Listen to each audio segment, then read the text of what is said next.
Hello everyone and welcome to my channel. If you are new here, my name is Maddie and I do art and illustrations. Today I'm going to be doing a watercolor painting, and this painting actually took me way longer than I thought it would, so that's why this video is going up today instead of yesterday like it should have, and my apologies for that.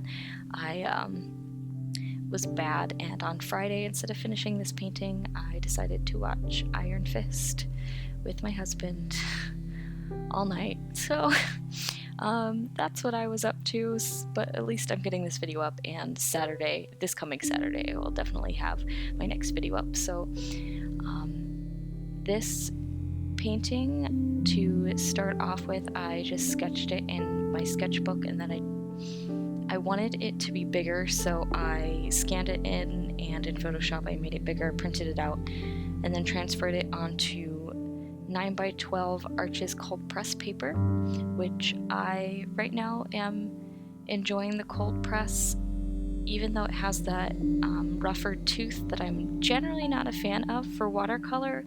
It seems to work a little easier than my hot press paper, and that's probably because I'm still new to watercolors, so hopefully eventually I can use the hot press paper that I have. And I am inking it with a mix of Copic Multiliners and Prismacolor Multiliners.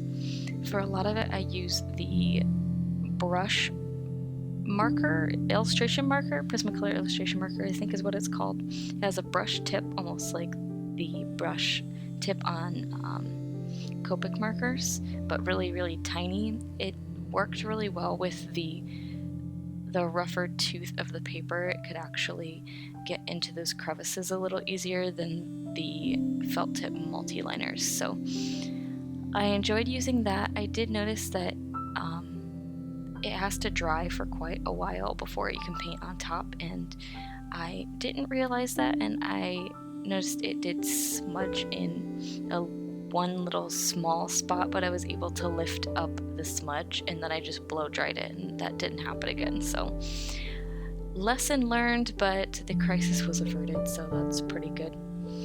And for the rest of the painting I used Holbein Watercolors, and I got those on sale on Amazon, and they're actually really good. They hold up to my Sennelier and Schmincke watercolors pretty well. They're very pigmented, and so I enjoy them a lot. So yeah, I also used just an array of brushes from Silver Brush, the Black Velvet line. I really love that line. I also like the Blick Master series, is that what it's called? They're the Blick brushes. They're not too expensive. You can get them on blick.com for a pretty good price, and I think that's all the brushes I used. So going into this painting, I kind of was inspired by an old painting I did my sophomore year of college, and that was about 5 years ago now, maybe 6. I don't remember when I made the painting. 5 or 6 years ago, and it was inspired by that. It's not exactly the same, so it's not kind of like that draw this again challenge.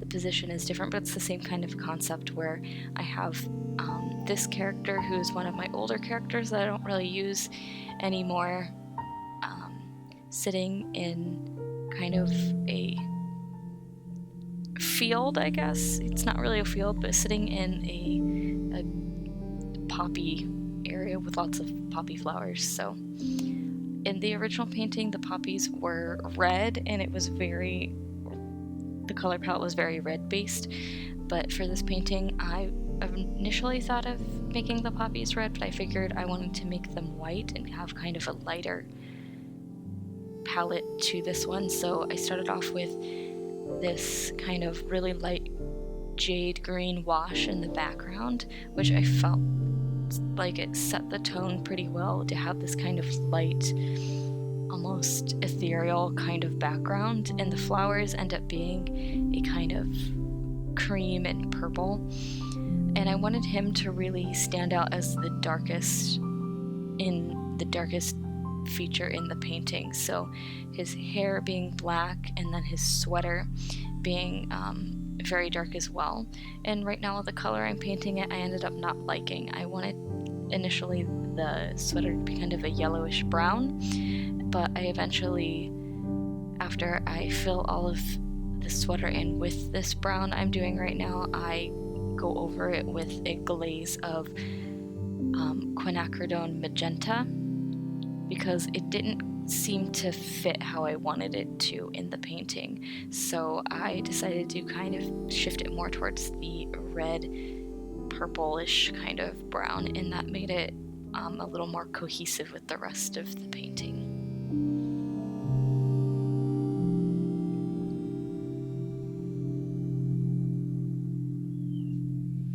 So for this painting, I was more successful with the watercolor techniques. I by no means have them down perfectly or even good. I'd say I'm okay at them right now. I'm definitely getting better.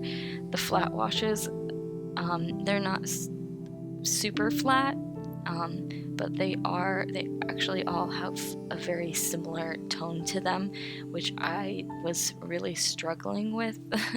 And it's kind of hard to get the hang of how much water to use.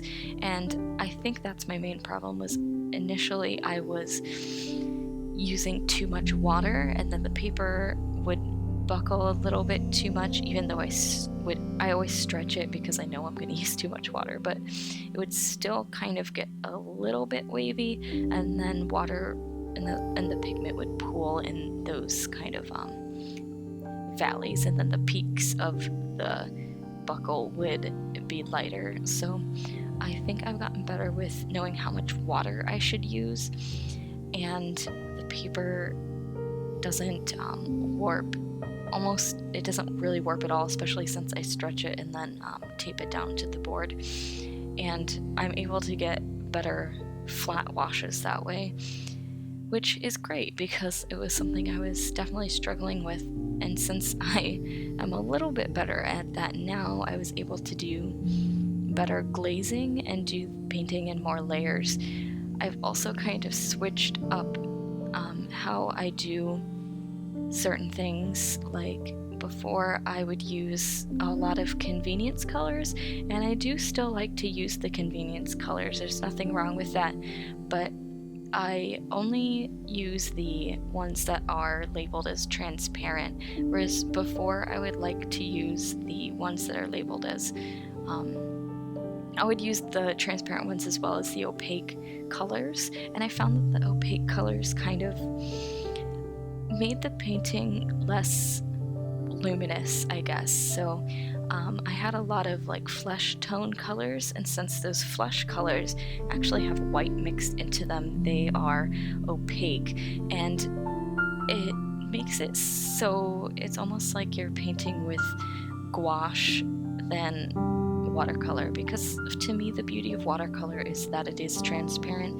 and that you can see the light shine through the paint and bounce from the paper and back through the paint, if that makes any sense. That's why it's very luminous.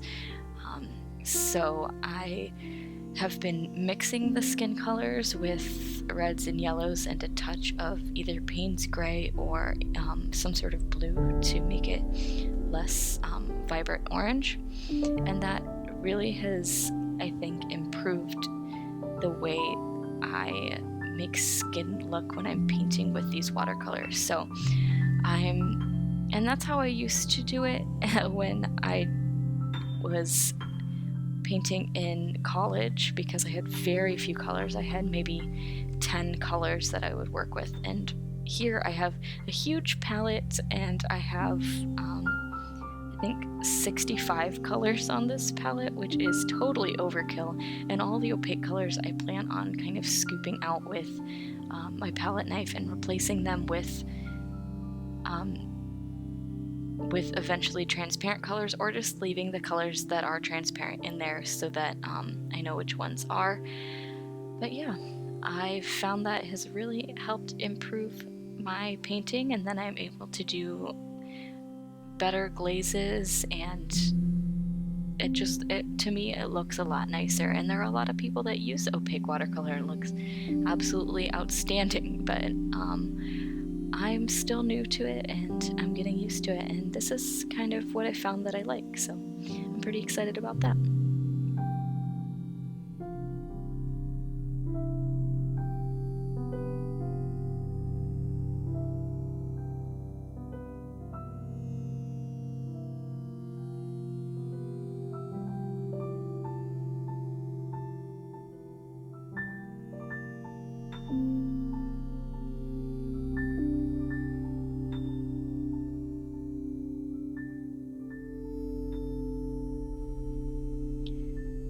Well guys, this is towards the end of the video, so I hope you enjoyed it, and if you did, make sure you give it a thumbs up, and if you haven't already, make sure you hit the subscribe button so you can see new works when they come out. I post once every week on Saturdays, and hopefully I will be getting some bonus videos out too, so at least once a week, maybe more. And I hope you guys have a great rest of your day. Alright, bye-bye.